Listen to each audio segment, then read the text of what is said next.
Hey, hello and good morning, everybody. If you're a car guy that wants to learn more about cars and performance, you're in the right spot, especially today because we've got a super special guest with us that I'll talk about later. But I'm Kenny Brown, and we'll spend the next hour answering your questions, talking some performance, and just trying to share some of the extensive knowledge I've got from 40 years of professional motorsports and building some really cool cars.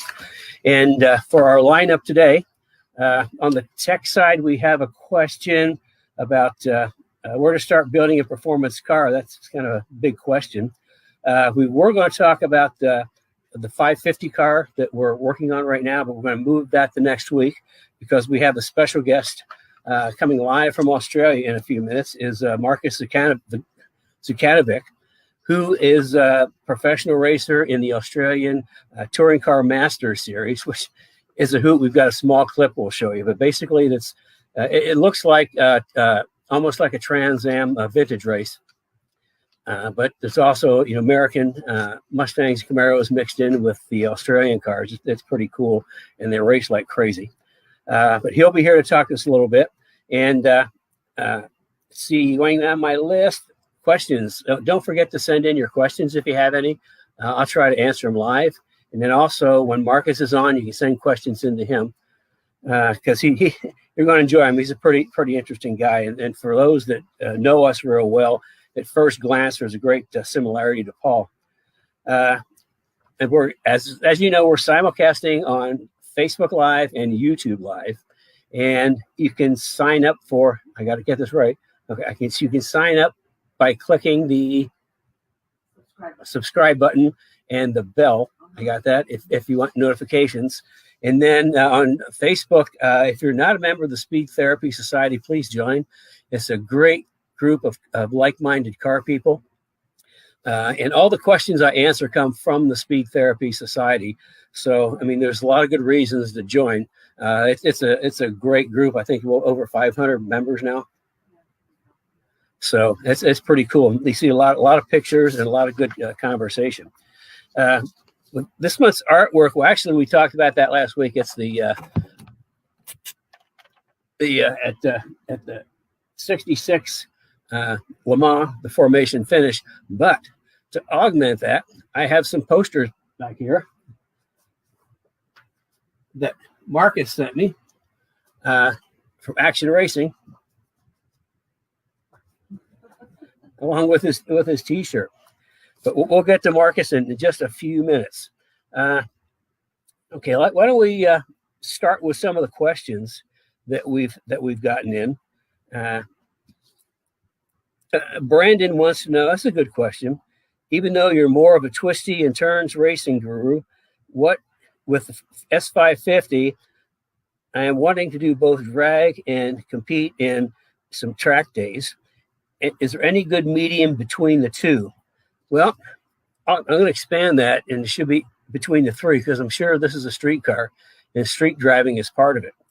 And yeah, actually, there can be. The interesting thing about the 550s is that the further we get into the Mustang history, the better the cars get. When we first started with Fox Mustangs in the Celine R endurance program in '86 and '87, and we started, modifying Mustangs after that, we had to do a lot to the Fox Mustang to really make them quick.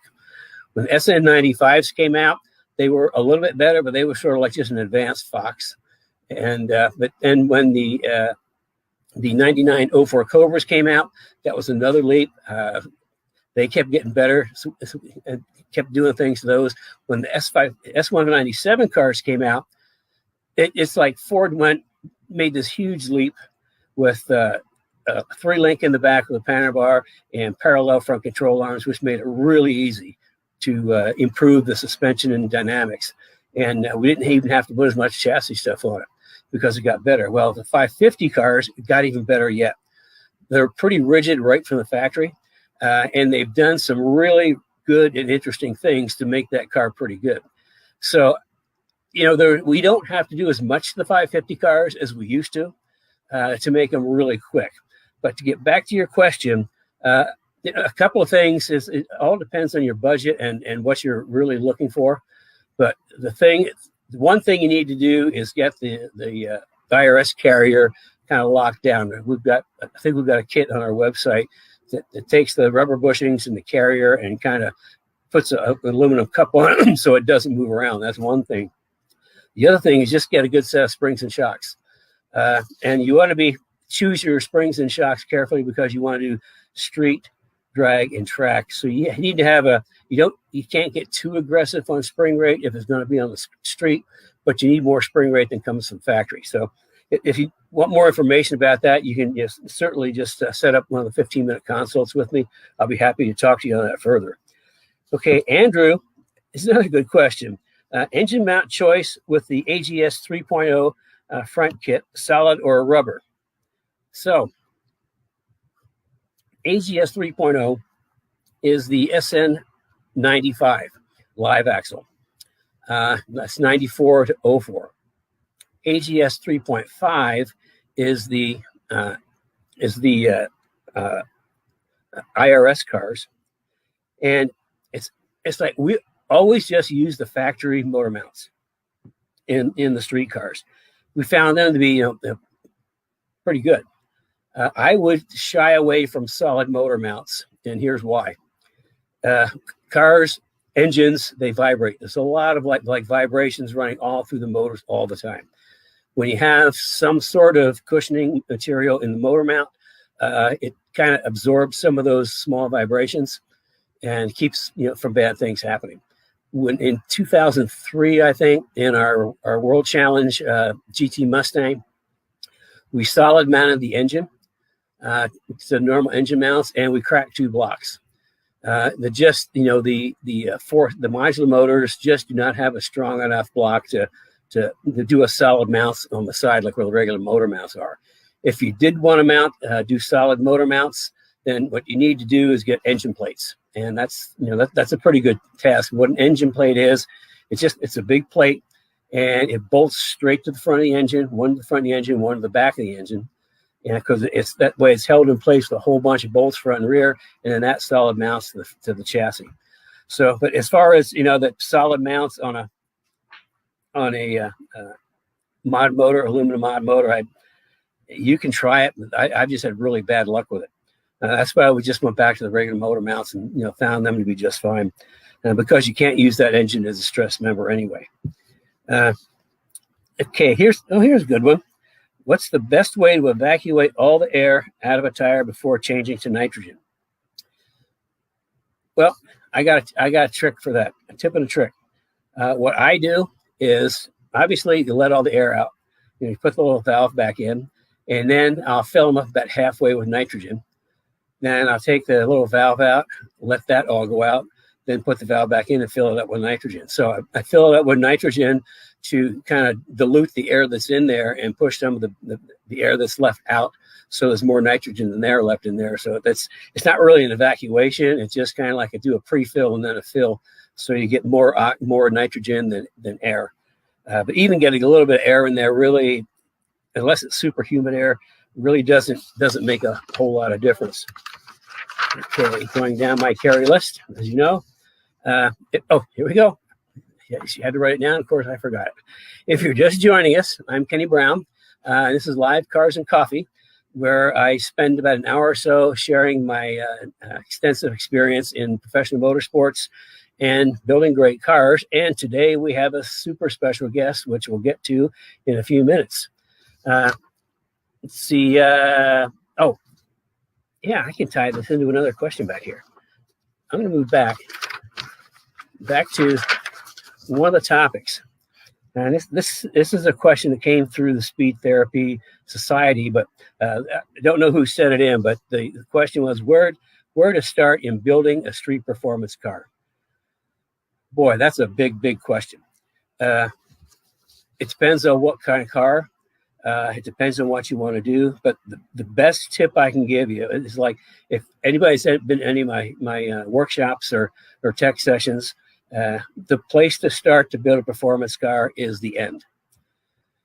And that's why I always say start with the end in mind. Before you start building your car, plan where you want to be at the end and kind of work backwards from there. But I have 5 secrets to the great cars I build, and that's chassis, suspension, wheels, tires, brakes. Building the performance platform to me is the most important thing. You know, I tell people, forget about the power until you get a platform underneath the car that'll support the extra power. So, I mean, that's the kind of the best advice I can give you as far as individual pieces, parts. You know, if you've got something in mind, again, sign up for a 15-minute consult, and I'll be happy to talk through and work at maybe kind of a mini build plan for you. But, you know, like I say, you start with the end in mind, and then start building your performance platform. And if you do that, then whatever power you add to it later on is going to work just fine. Oh, yeah. And yeah, we'll carry just, I just said that. You weren't listening. I said if he called in, I could help him create a build plan.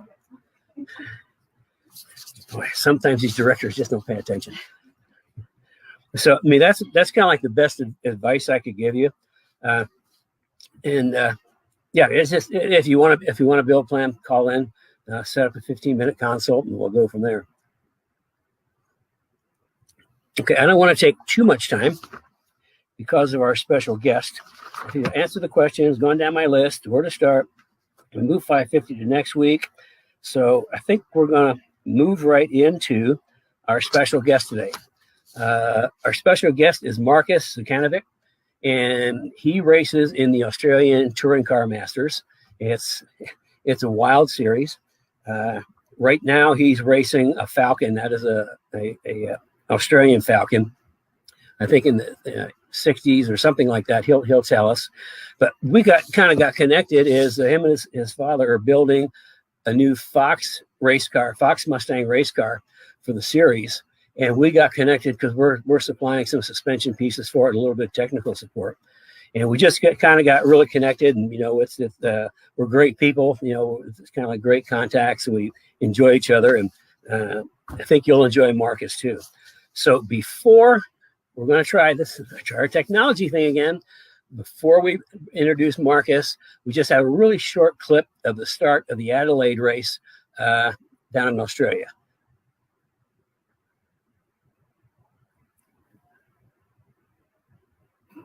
No volume. It's not even going. Hold on. Is it going? Yeah. I just can't hear it. This worked perfectly last night.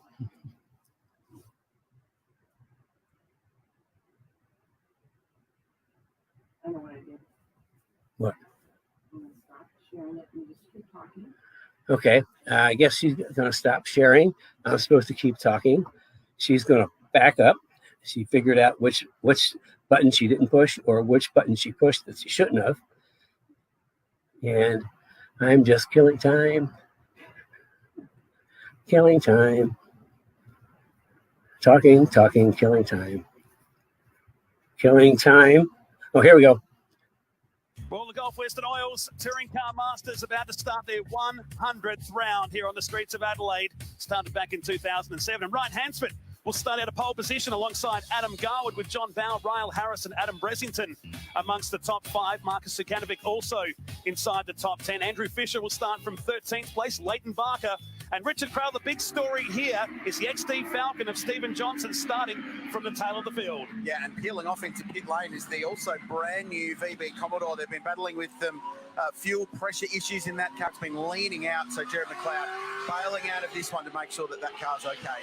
A live test session for him today as we get underway for the first points pain race of the year, and they fan out to 3 and 4 wide. Into the centre chicane, Bell makes contact, into Garwood, hits the gravel trap. Hansford's also involved. 3 cars in the gravel trap, and the top 3 contenders, OUT. He got a great start, went down the inside, and just did not get the car slowed down enough, and Adam Garwood had nowhere to go and found a Tirana crunching into his rear quarter. Will go safety car straight away. Adam Bressington from 5th on the grid finds himself in front row. Okay, that gives you just kind of a little bit of taste. I said they're it looks like a vintage Trans Am race, and they do race hard, as you just saw. So with that, we're going to bring in from the other side of the world, Marcus Zukanovic.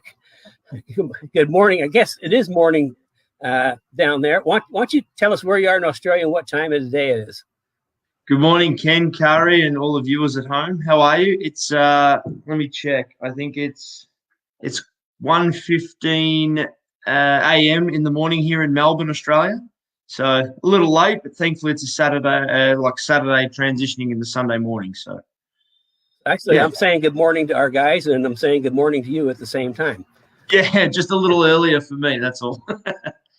So, listen, why don't you, now that you told us where you are and what time it is, why don't you give everybody a little taste of how you got started in racing and where you kind of ended up today? Yeah, no problem. So, wow. The motorsport interest actually stems back to Dad. Obviously, Dad's been involved in a bit of motorsport, but he was a blown alcohol boat racer back in the day. And it got to a point where I got old enough where he thought, you know what, he'd had enough of racing boats, etc., and business and all that sort of stuff. So he bought us a couple of go-karts, and that's how we got into motorsport, was obviously go-kart racing. So I did it for a year or two when I was quite young, about 11 years old. And then from there, took a break with school and sports and, just trying to find myself as a young fella. And it wasn't until about 16 and, I got my learner's permit to drive on the roads and then decided that I wanted to go racing again. So with that in mind, Dad just sort of said to me, you know what, before I go and outlay all this money in motorsport, we'll see if you obviously, A, have the interest, and B, have the talent to try and, take it further. So he dragged the old go-kart we had laying around out, got one of my buddies that he knew that is very handy with go-karts, and got us set up. And basically Dad said to me, hey, let's be realistic about this. If you've got any talent and you can drive, let's see if we can win a race in the first 3 months. Well, I think it took me, the first month to win my first race, and that was when Dad said, all right, well, we've got something to work with here. So we went out, we bought a couple of new shiny karts and some engines, and for the next 4 years travelled up and down the eastern seaboard here in Australia, Victoria, New South Wales, Queensland, racing in pretty much every race we could get entered into. So 4 years of that, turned 20 years old, and that was when Dad decided that probably should look at the next step. And so the next step for us was a one mate category here in this country. We called it Commodore Cup Series. Now, a Commodore is in fact a General Motors car, so GM, but Australian GM. So it's a Holden Commodore, and they ran a little 4.2 litre V8 in them with a 4-speed transmission, all that sort of stuff, and all one make. So they're all the same cars. So we cut our teeth at that for a while, up until about, I think it was 2006, when we also cross-entered into a pickup series here, which I guess you could say is kind of like your truck series, a NASCAR over there. And I managed to win both Australian titles in both of those categories, so which was a huge achievement. It had only ever been done once here in this country by one other fella. And with that, we then looked at the next phase. And so my career in, I guess, equivalent to say nationwide series over there, or Infinity, I think it's called now.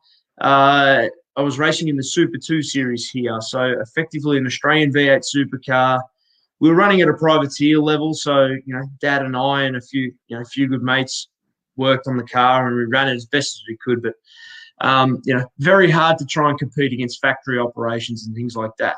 But, we give it a really good go, and, did that for a few years until, 2008 was probably my breakout year, where I actually signed a contract with the factory Holden Racing team over here for V8 supercars as a co-driver.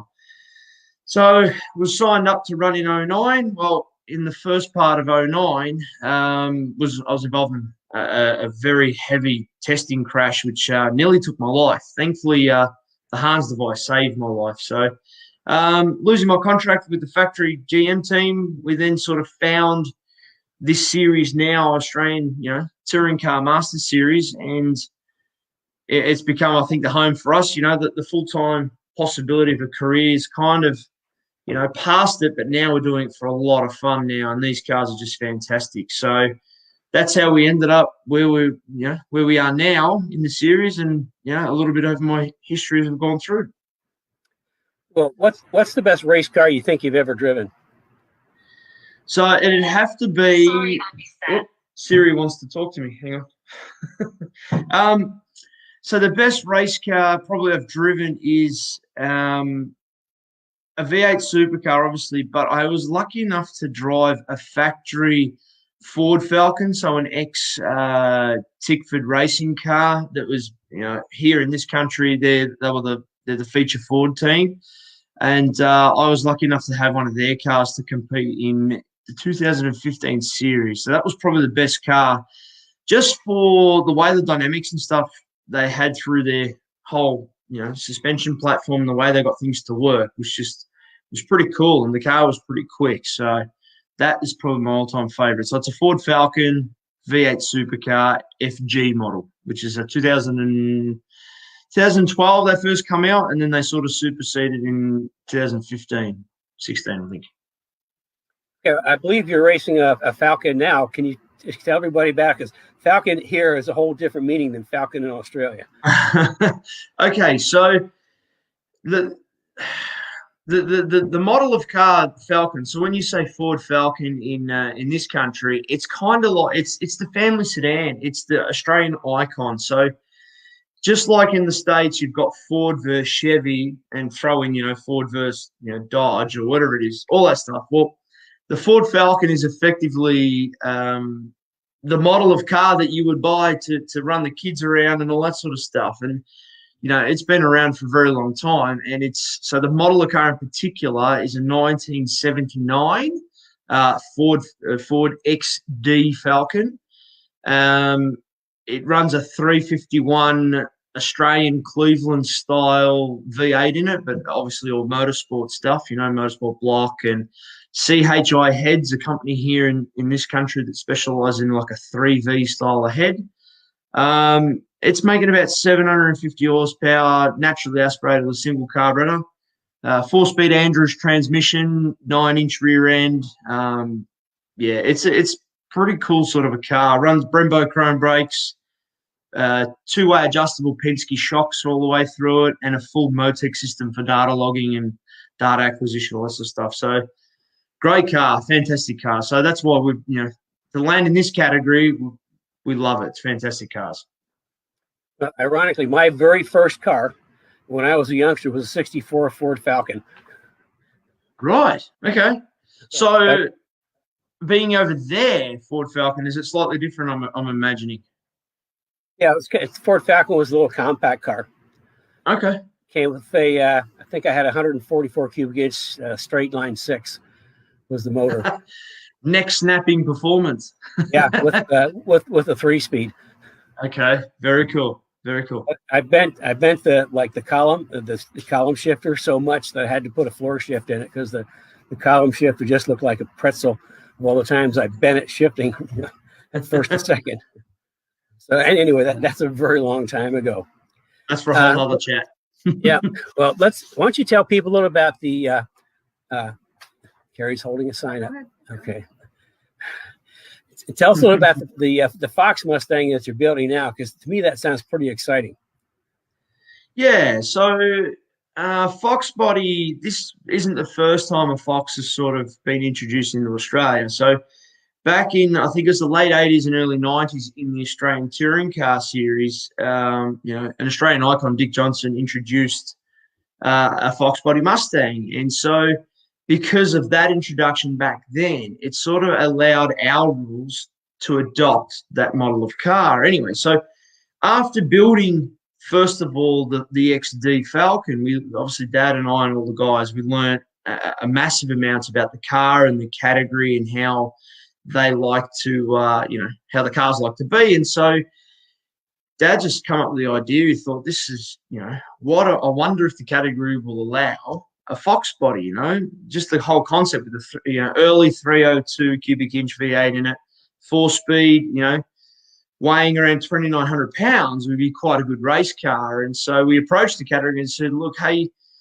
you've opened the window for the age of the category to maximum 1980. Does that allow us to introduce a 79 1980 Fox body Mustang?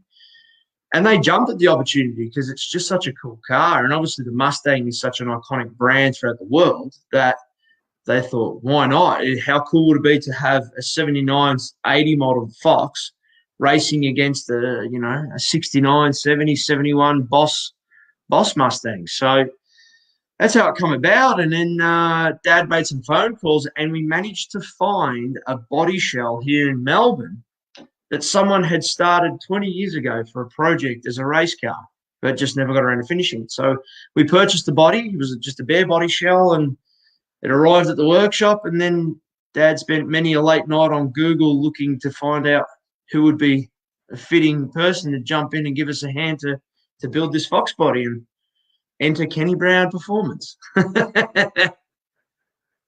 Yeah, we actually shipped a great big pallet of stuff over to Australia.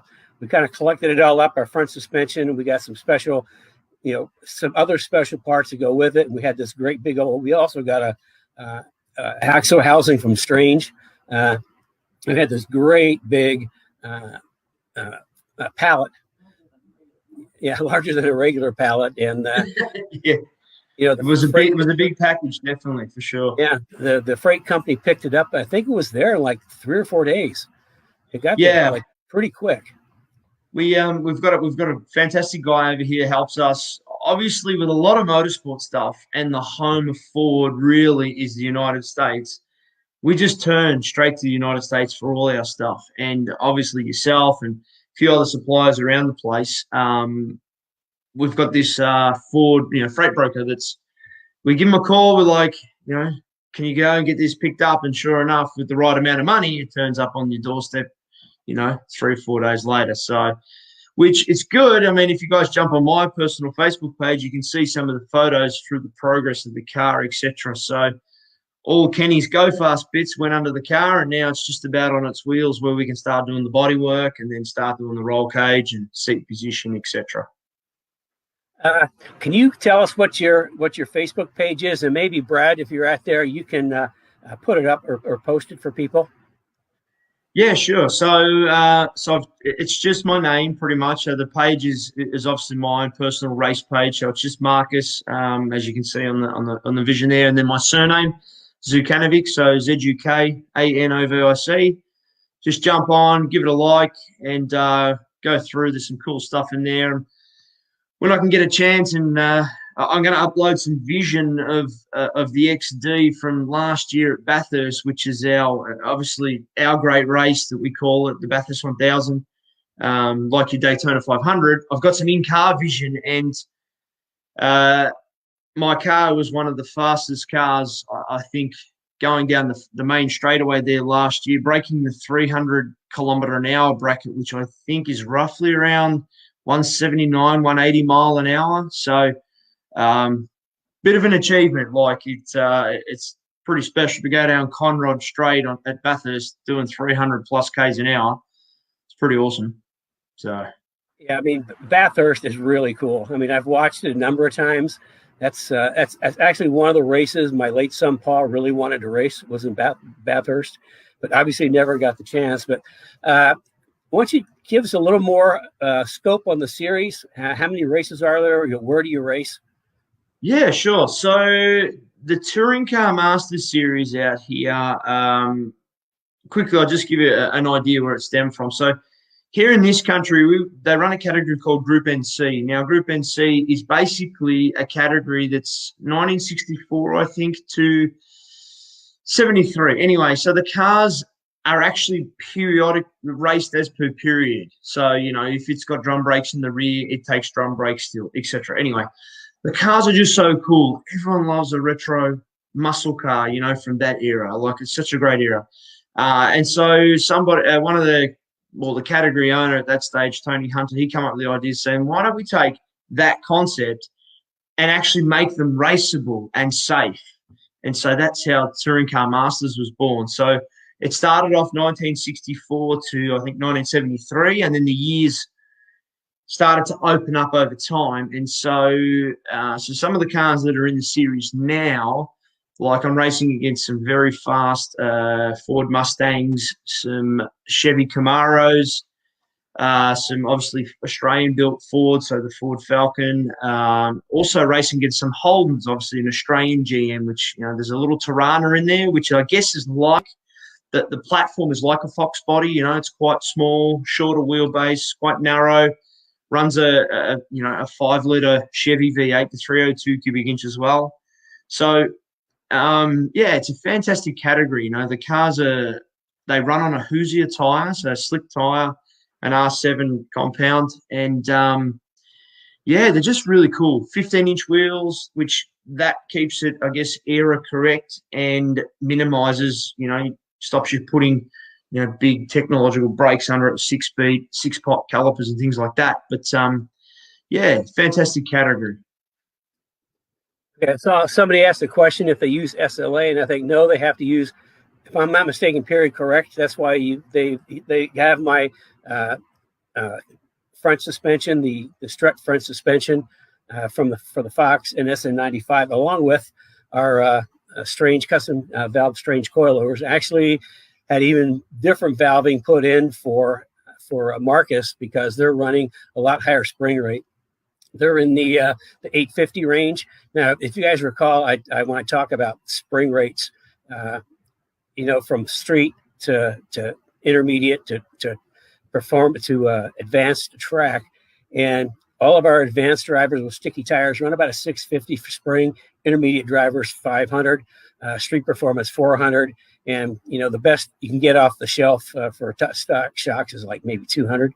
But anyway, I also said that we ran 850 to 1,000 on Paul's car for the Pirelli slicks in the World Challenge, and with motorsport shocks. And so here's kind of like the same thing. You're running a slick with 850 front spring. Yeah, we definitely spring them up a little bit. I mean, it's always, give it the base platform quite firm to begin with. And then obviously once we get it on track, we'll start tuning. A lot of the tracks here, so part of the series, we do a lot of street racing. And as you saw in that vision, the Adelaide 500, which I'm not sure if a lot of you guys follow any motorsport out here, the South Australian government, because Adelaide's in the state of South Australia, has just canned that event. It's devastating. We've lost that race that you just saw vision of for good. They call it the pandemic of this COVID stuff was partially the reason for it, but they're also saying it's not viable. Like, it's just crazy. But that particular track you saw there, Adelaide, that's brutal. Like, lots of curbs. You are hammering curbs and trying to keep the thing out of the fence. It just requires stiffer springs, stiffer shocks, almost with a blow-off style internal inside the shock to allow for you to hit the curb as hard as we do and get them to land and take the landing, So, yeah. Yeah, I've actually watched some of the supercar races at Adelaide, and there's no such thing as a curb. That's just part of the track as far as they're concerned. Yeah, well, if the curb's there, you just shorten the track up. It's faster around, so that's the idea of it. What do you think it takes to make a good race car driver? Oh, that's a good question. So, obviously, the biggest one is you got to have a passion for the sport. Like, if you don't have a passion for it, it's very hard to invest in something if you don't have the passion. So, with the passion, then obviously, a lot of dedication. So you've got a mental approach, your physical fitness, pretty much, to be a good race car driver, really have to apply yourself. I think, like some guys are born with, an amazing talent. Other guys maybe not so much. I probably find that I probably wasn't born with massive amounts of talent, but I've worked hard through my career to, through testing and tyre development, or just understanding the cars. Like, I guess an edge is really understand your car. That's probably one of the biggest things, So I'm a body man by trade. Like, I finished high school, went to tech school afterwards, and got my diploma in bodywork. So working on cars at a young age, that give me the added edge I believe, when it comes time to start racing cars. Good feel, understand mechanically how it works, how it moves, and what it takes to fix it should you crash it. So that's a big part of it. Just really understand your car is probably the first bit. Obviously, if you've got a passion, you're going to learn it and then start to apply it. Well, we all know that, at least from what I know, that you've applied it pretty well because you're a pretty darn good little racer. Terry, Thank you. You got any questions coming in? We have a couple. Yeah, set up a little table here. Looks like you were Yeah, no looking at- problem. Okay, so one of them that we have is from Rod Tink. He wants to know what will be the weight difference between the XD and the Mustang. Does that make sense? That was a little dull. Say that again. Said that? The weight difference between It says an XD and a Mustang. XD and a Mustang. Oh, okay. So I'm going to talk kilos. So the XD weighs currently 1,500 kilos. I think the category is going to probably mandate the Fox body to around, I would say, 1,350 kilos. So if I get a calculator, I can determine that for the American viewers. Was that from Rod King? RT, what are you doing up at this hour of the night? Rod's a good buddy of my dad's, been a long-time family friend. So the XD in American talk weighs 3,300 pounds, and 2.900 pounds for the Fox body. So that should be a pretty quick little car. Because what you tell me, you're thinking 600 horsepower or so?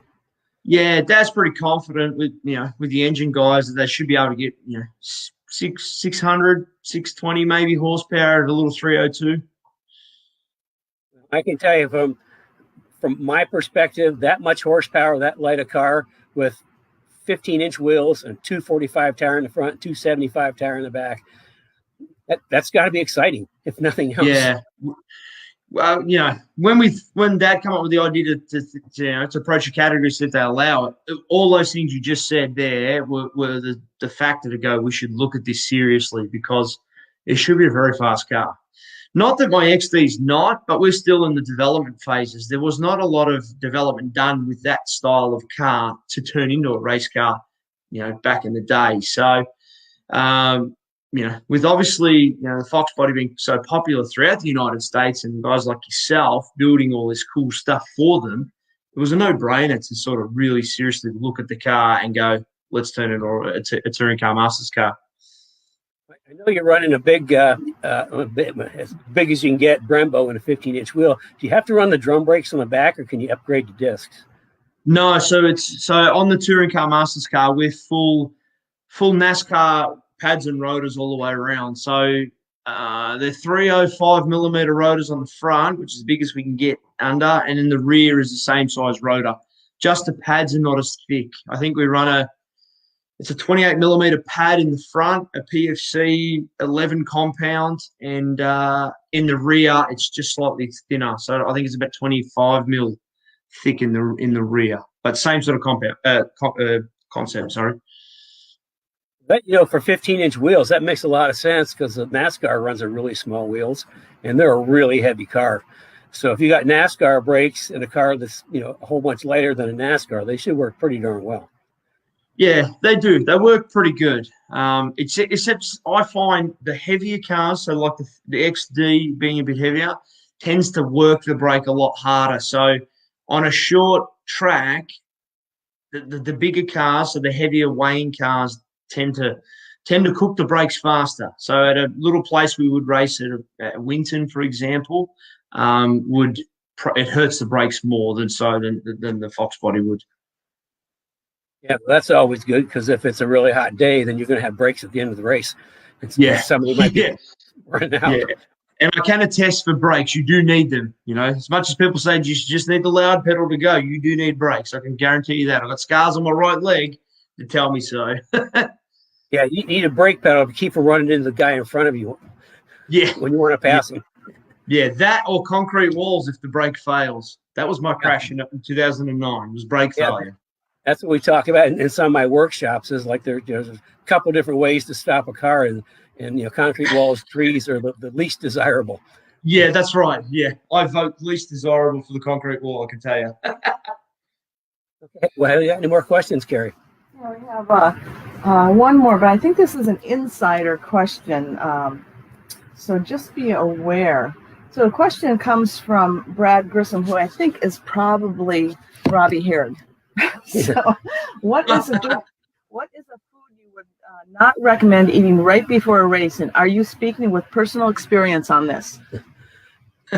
What is a food that I wouldn't eat right before a race?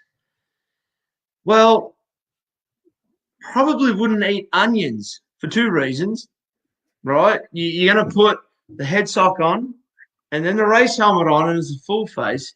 Well, once you're strapped into the race car, obviously you got onion breath. That's the first problem. And then second of all, it might give you gas. So when you got gas in the race car and you're strapped in with a full fireproof suit, it comes straight up and whips right through the head sock and into the nose. So I would avoid onions before the start of a race. Correct answer. That does sound like personal experience. Yeah. Can confirm possibly maybe once that's happened. Brian has a question. Can you use Cleveland 3V heads on the 302 in your series?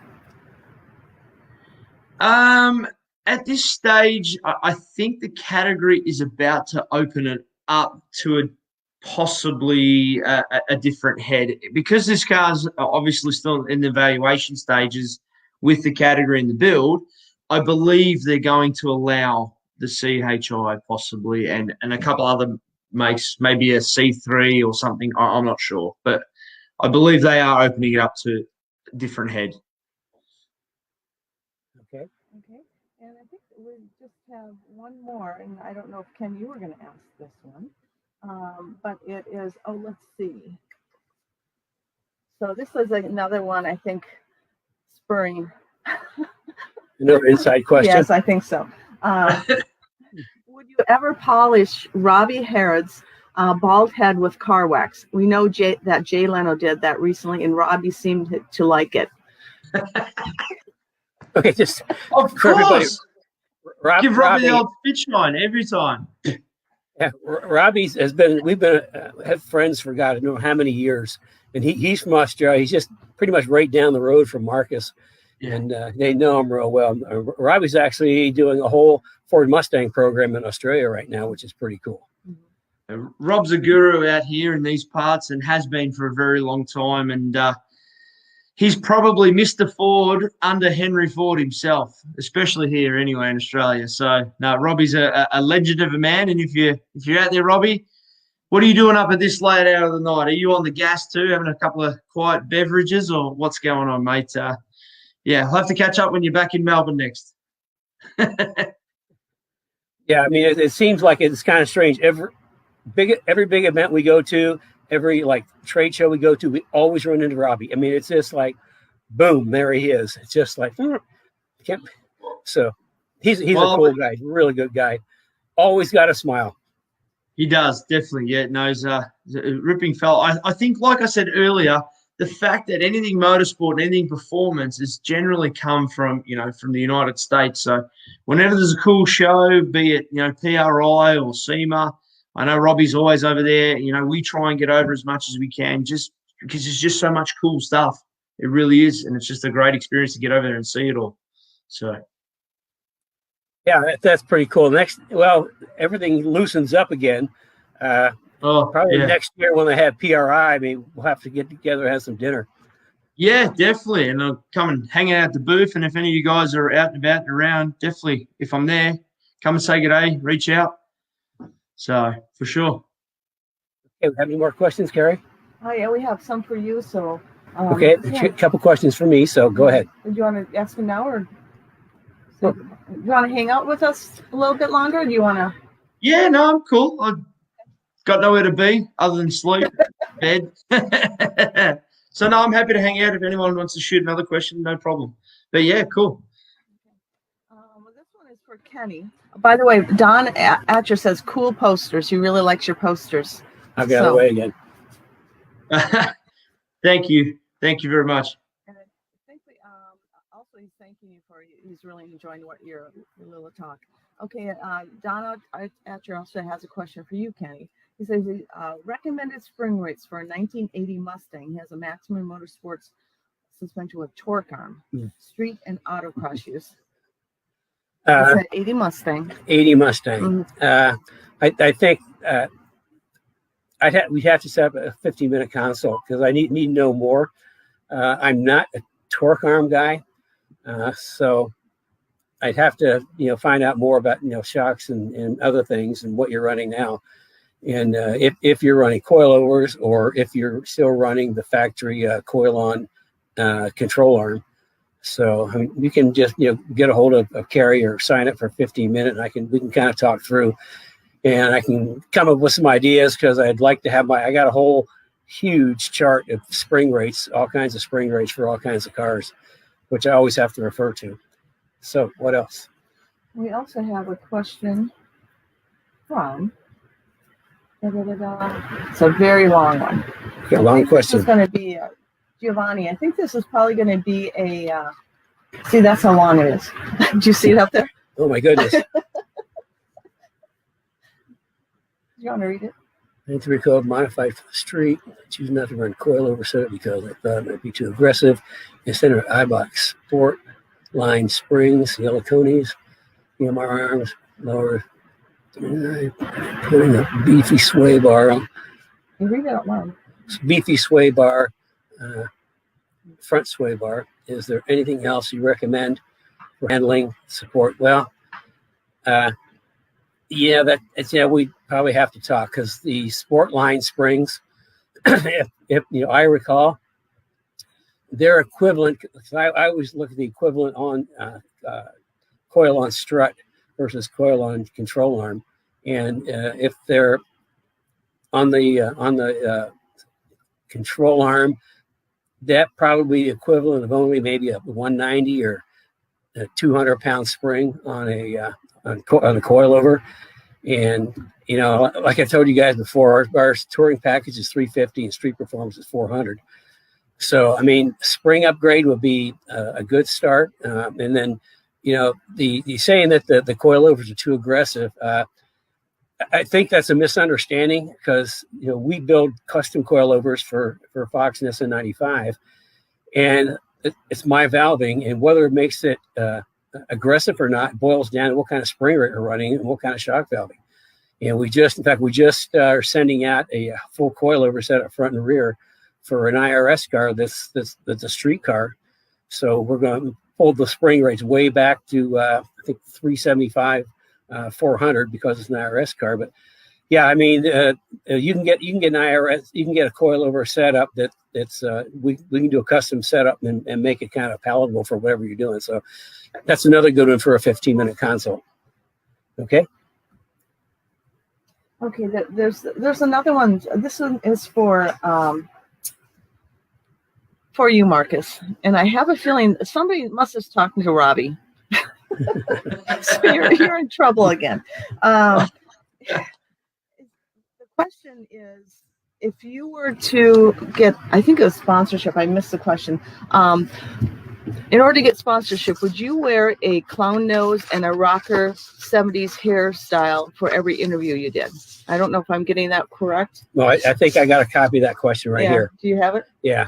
It says, let's say a sponsor comes along and says, we're going to fully fund you your entire rest of your racing career on the condition you wear a clown nose and 80s rocker wig on every interview as long as you're driving. Would you accept the offer?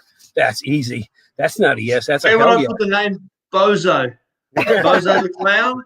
Done. Let's go racing. I mean, money is one of the hardest things to find in racing. And you definitely wear a clown nose for a good sponsorship deal. Jeez, yeah, definitely, 100%. I think that was all the questions that we had. Colby Ward has one more for you, Kenny. What is the maximum spring rate that the Coney Yellows can handle? No pun intended. The Coney Yellows. I'm thinking about that. I would guess. Now, I presume you're putting a coilover on the Coney Yellows. I think I'd keep it maybe in the 200, 300 range, because the Coney Yellows is a sport shock, and it's still, it's designed for the street. And I would guess, Coney's a good shock absorber. They're typically designed for spring rates that would be on shock around 200, 225. So I think, that's a hard question because I haven't really seen a shock dyno for Coney Yellows. So I would just guess, because it's a street shock, in the 300 range. And so this is interesting from Dan Atcher. He said he's following Marcus's Fox Body build. So is there a way we can follow that? Is that on your Facebook page? Yeah, he said that's on his Facebook page. I'm not paying attention. Just jump online if you're keen to have a look, and jump on my Facebook page and give it a like. Yeah, I got to get some more content up, but through this COVID stuff, I've been pretty busy in the family business driving a tow truck, so that's kind of taking a lot of my attention right now. But I'll try and get some more photos up shortly, because we've done a little bit more work since. We've got fiberglass doors installed, and all the front end wheels and everything's in. So all Kenny's products are all under the car. But no, definitely jump on Facebook page and follow. I'll give some updates shortly. Okay, if we out of questions? Yeah, no more questions for today. Well, this is kind of cool. We're actually going to end up on time for a change, which is good. So, and let me talk about, like, next week, I think we're going to talk about 550 cars. We got a 550 car we're doing some development work with. And we also have another interesting car in the shop that has some history with me. We'll talk about a little bit about that too. And of course, send in your questions, things you want me to talk about. Remember that the content of what I talk about come from your questions in the Speed Therapy Society, because I talk about what you want to know about. That thing popped up again. Giovanni popped up. There. Oh, there. So with that, I think let's give everybody a warm round of thumbs up. No, Robbie. Marcus. Yeah, a warm round of thumbs up for Marcus. Okay. For joining us today and sharing some of his adventures in motorsport and about his new car, which I'm pretty excited about. I can't wait to see it on track. So with that, get some thumbs up going and send us some love, and we'll probably have Marcus back on again sometime as the definitely. I'd like to be back for sure. We'll find out more what's going on with the car. So with that, we will see you all next week. Same time, same station. Actually, different time next week. Oh, why is it different time next week? Because tomorrow morning is fall back. We go back on daylight standard time at 1 a.m. or 12 a.m., whatever. So next week it'll be still 10 o'clock, but it'll be actually almost feel like 11 o'clock. Yeah, everybody gets to sleep an extra hour tomorrow. So with that, we thank everybody for joining us today, and thank Marcus again, and we will see you next week. Thank you, Marcus. Thanks, guys. Take care.